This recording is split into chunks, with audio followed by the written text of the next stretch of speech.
In the 80s and 90s, mascots reigned supreme in the world of marketing. Anything and everything had its own mascot. Shamelessly targeting children in their advertising, it's a trend that has more or less fallen out of practice. Even your boy, Ronald McDonald, has pretty much been retired, which might just be for the best. Have you guys ever seen the early iterations of Ronald McDonald? Isn't that McDonald's hamburger delicious? Mom told me never to talk to strangers. It's not good. And cross-promotion was a major thing, making consumers eat, sleep, and breathe their products, their brands from a young age, building customers for life. First, you have the product itself, then you got cartoon shows, toys, and of course, video games. Who could forget such classics as Chester Cheetah, Too Cool to Fool, McDonald's Treasure Land Adventure, the California Raisins, The Grape Escape, frickin' Pepsi Man, and even Cool Spot, a legitimately decent video game that people forget was actually a 7-Up promotion. And then there was Yo Noid on the NES, based on Domino's promotional ad campaign to avoid the Noid.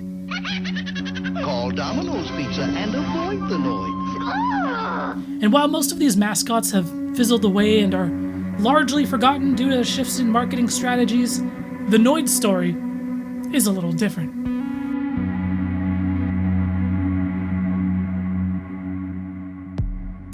In 1986, Domino's first introduced the Noid to the world, sporting a red bodysuit with rabbit ears for some reason, a big-ass nose, and an obsession with ruining hot and fresh pizza that's delivered in 30 minutes or less.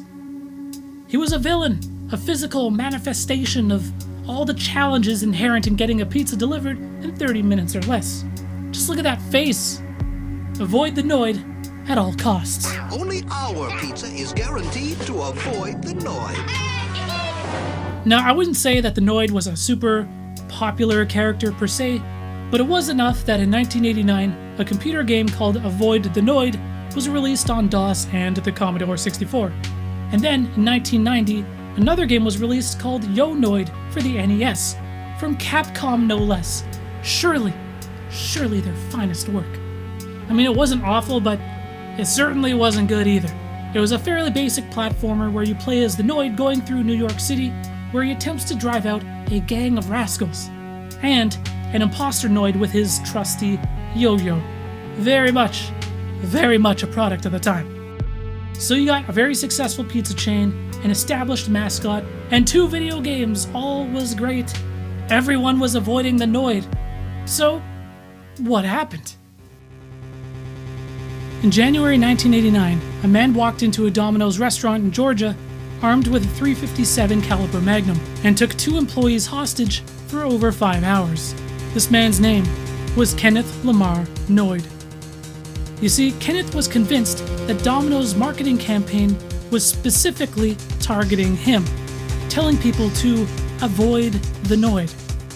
While holding the Domino's employees hostage, he made several demands: $100,000 in cash, a limousine as a getaway vehicle, a copy of the book The Widow's Son, and after the negotiations had taken a little while, he demanded that the employees make him a pizza.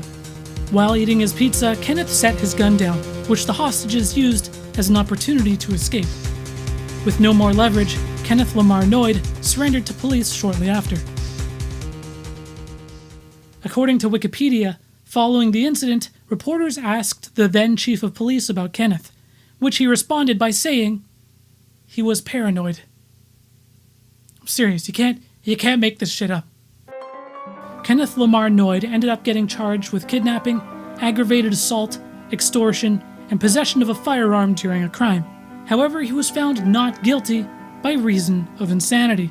You see, Kenneth was mentally ill.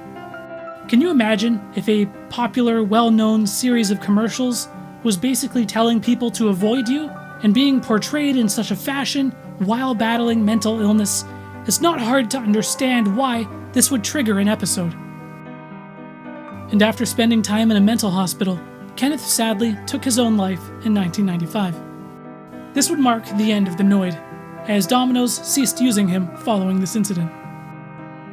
While this series tries to delve into the strange and weird deep cuts of video games and culture surrounding video games, I try to present them in an entertaining way. But when dealing with real-life consequences such as this, we need to be respectful because this was real. This was a real person, and this was a real thing that happened. Thank you guys so much for watching this episode of Deep Cuts. As always, let me know what you thought about it, and hit that like button if you enjoyed it, and then consider binging the rest of the Deep Cuts videos using the playlist. Thank you guys so much again for watching this one. Peace.